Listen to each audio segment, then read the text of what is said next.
Hey guys, let me go ahead and apologize for last week, for not making a video last Monday. The reason being was I was going through my own little spell of stuff and that I felt like I had to sort it all out before I would be able to speak God's word through y'all, or through and to y'all.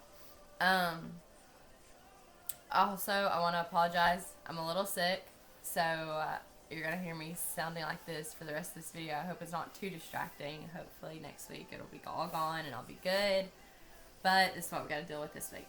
But part of my problems from last week were I had this feeling of being very alone. I had this feeling of nobody wanted to be there for me, and that I was going through all this stuff, and that I was the only one that was going to deal with it. Nobody was going to help me and guide me through it.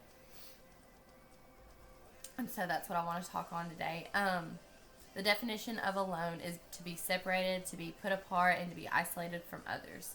And then in my personal opinion, I see it as there's two different ways of being alone. First off, there's popular alone, where like you're still surrounded by people, and then there's the outcasted alone, where you're just by yourself pretty much.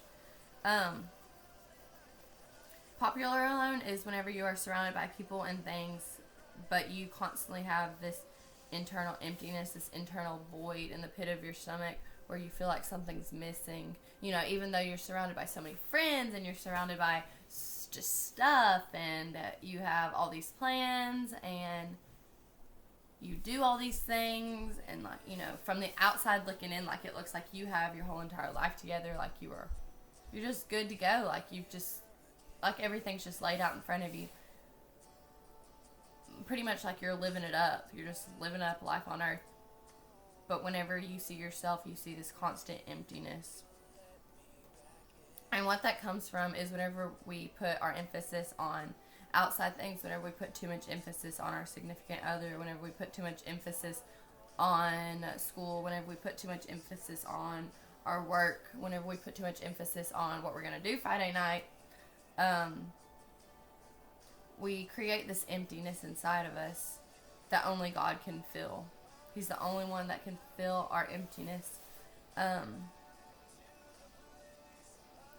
we can receive this like popularity kind of aloneness whenever we're still surrounded by people, and like our phone's constantly still blowing up, and we're still getting mentioned on Twitter like all the time, and we're getting so many likes, and we feel this gratification. But we can like create this loneliness part of us by if somebody were to abandon us, if suddenly we're having to make new life choices that we feel like we can't talk to anyone else about. As a college student, I know personally, like missing home makes me feel super duper alone, because I'm missing my family, I'm missing my brothers and sisters. It's just a constantly alone. And also not feeling like you have a purpose. Like even though you're going throughout the day and you're doing it with a smile, that's a fake smile, because you don't want anybody to know what really is going inside, because it's easier to not let anybody know that you're alone and just keep going with what you're doing. But I want y'all to know that whenever we focus our attention on God, He fills our emptiness. He fills that void inside of us. So I want to give y'all a verse that's from Galatians 5:4 that says, "You who are trying to be justified by law have been alienated from Christ. You have fallen away from grace." And what that means is that whenever we live by the world, whenever we're trying to get our gratification from the world, that's going to create an emptiness inside of us. Whenever we're worried about we're smoking weed, and we're worried about how drunk we're going to get this weekend, and whenever we're worried about, well, let me see if I can Netflix and chill with this chick, those worldly desires, they provide instant gratification, but without long-time fulfillment.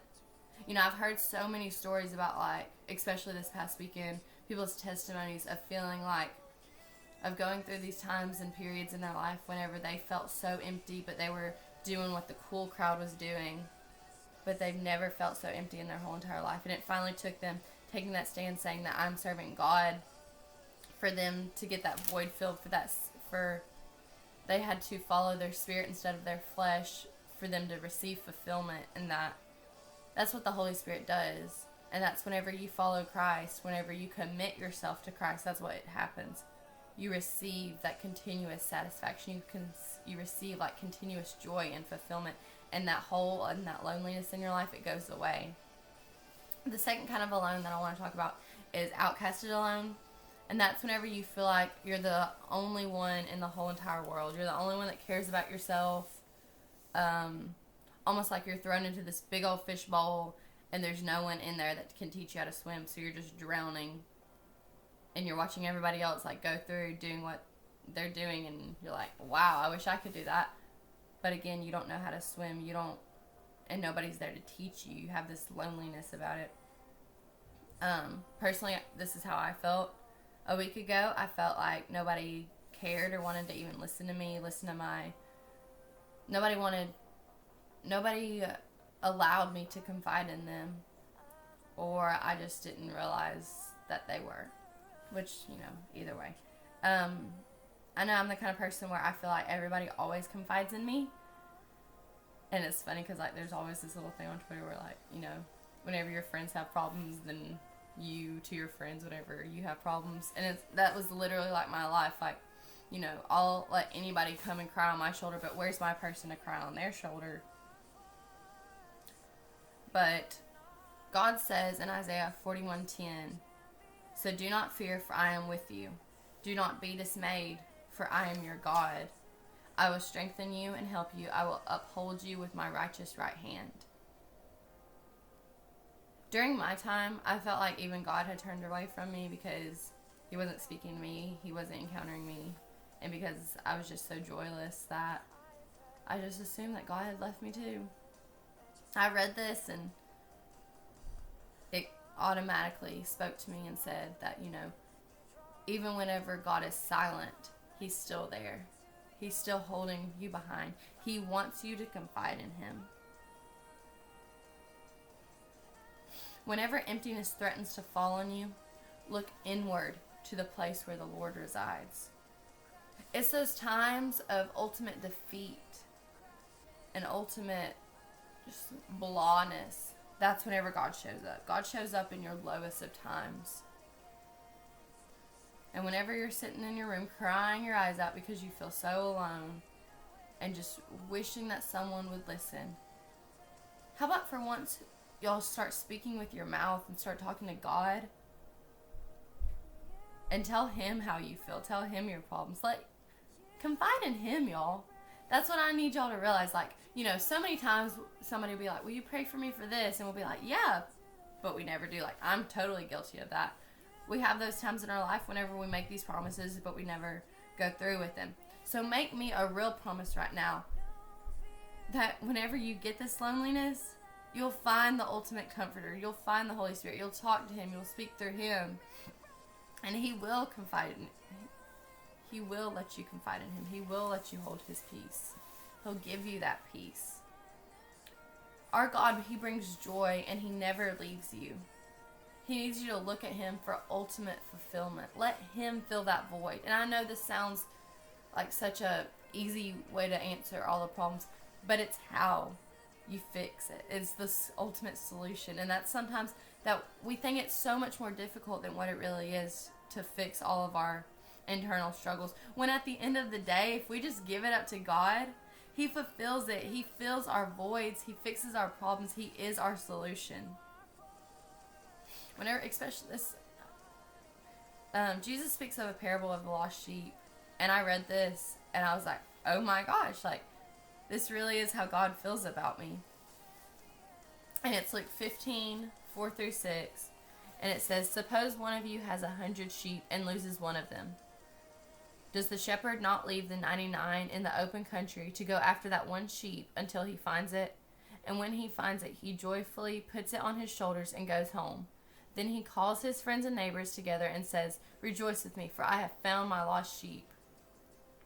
Whenever you rededicate yourself to Christ, whenever Christ finds you in the darkest of times, in the darkest of pits, you rejoice and he rejoices because he has found you again.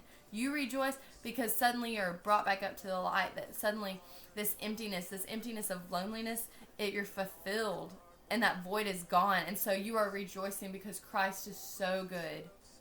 He's unfailing and he never leaves. Even whenever we think that he leaves, he doesn't, y'all.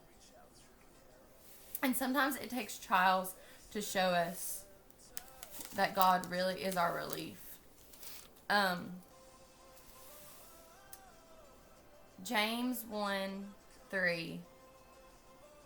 Yes, 1:3 says, 1:2 says, because you know that the testing of your faith develops perseverance. Perseverance must finish its work so that you may be mature and complete, not lacking anything. So sometimes we have to go through holes. Sometimes we have to go through holes in our life to be able to come out and say, here I am, I have conquered it, I'm standing on this mountain, and look what God has brought me through. It's because, y'all, whenever you give it up to him, he will not fail. He will always fill your void. You just have to ask him. And sometimes that, as human beings, is the hardest part for us, is that we don't want to ask. So now I challenge you. Ask him to fill the void of loneliness in your life.